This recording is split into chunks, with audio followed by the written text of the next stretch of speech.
माताओं को एक बात भी अगर पता चल जाए तो उसी का चिंतन चलता रहता है, फिर कहीं मन नहीं लगेगा जब तक उसका समाधान ना हो जाए, या फिर जब तक वो बात किसी को न बता दिया जाए, दो चार लोगों को शामिल न कर लिया जाए, तब तक चैन नहीं आती।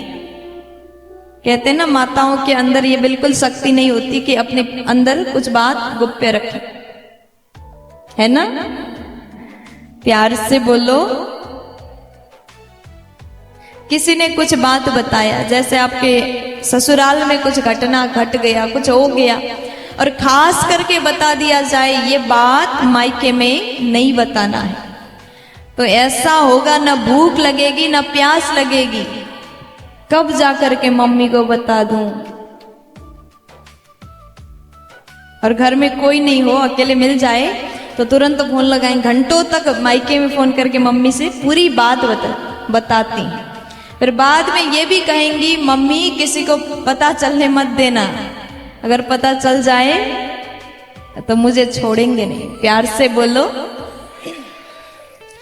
देखो, गोप्य बात अगर आपकी घर की बात है, आपके ससुराल पक्ष की गोप्य बात है, अगर मायके में बताने के लिए इधर से मना किया है तो बिल्कुल मत बताओ, बिल्कुल नहीं बताना चाहिए। और आपके मायके की कोई गोप्य बात है, वो बात अपने ससुराल पक्ष में मत बताइए।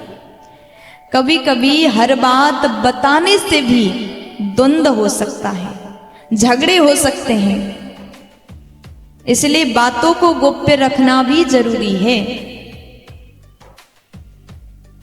लेकिन जब तक दूसरों को न बता दिया जाए तब तक कहाँ अच्छा लगता है, बोलो ना जी।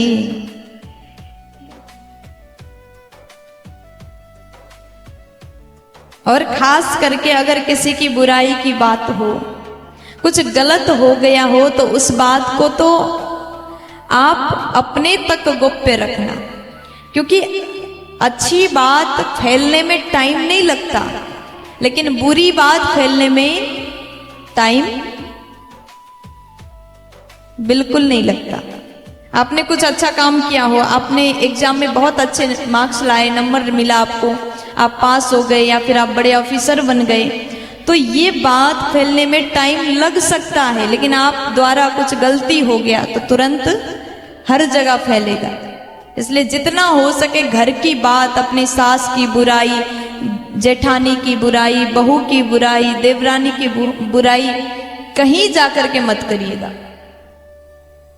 बाद में काम आने वाले घर के ही लोग होते हैं। आप बाहर जाकर के खूब घर की बुराई करो, वो लोग आपके दुख के घड़ी में साथ नहीं देने वाले। इसलिए अच्छे हैं बुरे हैं, जो अपने हैं उन तक सीमित रखिए। प्यार से बोलो। अब ये बात जैसे कहा था किसी को मत बताना, सत्राजित की पत्नी को लगा किसको जाके बताऊं। सहेली से कहती, हमारे पति ने कहा कि कृष्ण ने मणि चोरी किया होगा, ये बात गुप्त है, किसी को मत बताना। लेकिन वो सहेली को भी लगा कि किसको जाके बताऊं, उसने एक और सखी को बताया। सत्राजित की पत्नी ने कहा कृष्ण ने मणि चोरी किया होगा। अब उसने दूसरी को, दूसरी ने तीसरी को, ऐसे धीरे धीरे धीरे धीरे करके पूरे में बात फैल गया।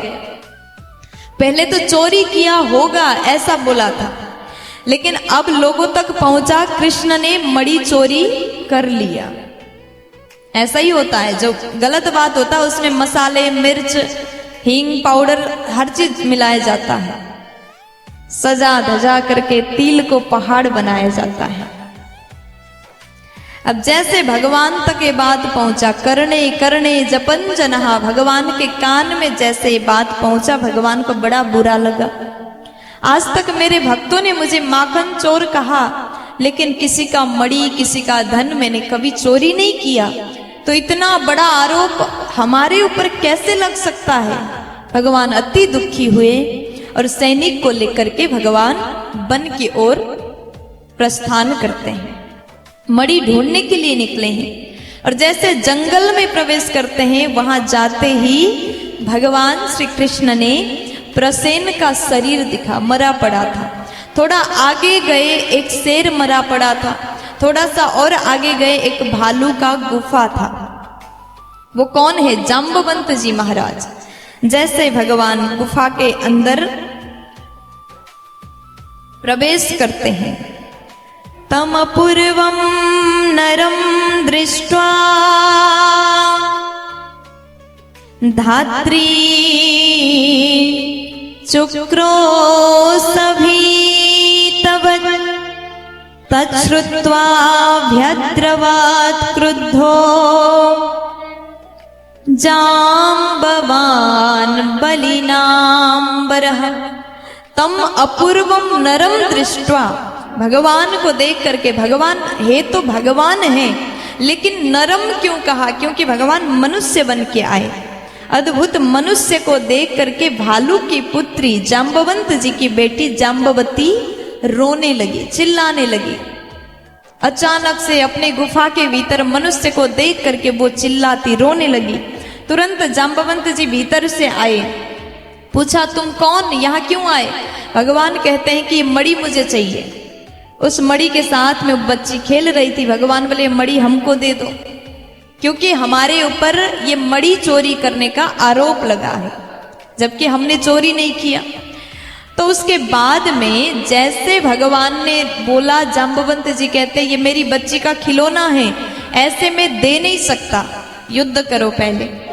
तो भगवान के साथ में जाम्बवंत जी का युद्ध हुआ, और ये युद्ध 28 दिन तक चलता है, विशाल युद्ध होता है।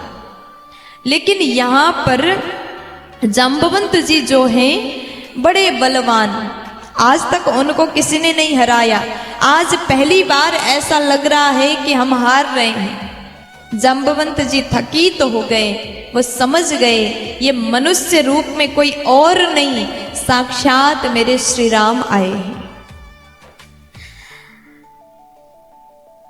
त्रेता युग में भगवान राम बन के आए और वही द्वापर में कृष्ण बन के आए हैं। और जाम्बवंत जी वही जो भगवान श्री राम जी जब सीता मैया को खोजी करने के लिए, ढूंढने के लिए जा रहे थे, हर जगह जाम्बवंत जी भी थे।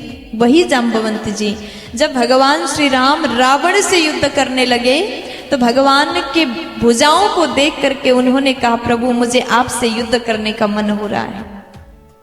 भगवान बोले अभी तो हम मर्यादा पुरुषोत्तम हैं, इसलिए आप हमसे बड़े, आपसे हम युद्ध नहीं कर सकते, लेकिन आपकी ये इच्छा हम अवश्य पूरा कर देंगे।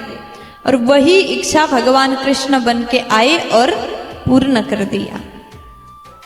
अब यहाँ जाम्बवंत जी चरणों में गिर पड़े और कहा कि प्रभु क्षमा करिएगा, हमसे बहुत बड़ी भूल हो गई, गलती हो गई, हम आपको पहचान न सके, लेकिन आप वही हो जो मेरे राम और वही कृष्ण बन के आए।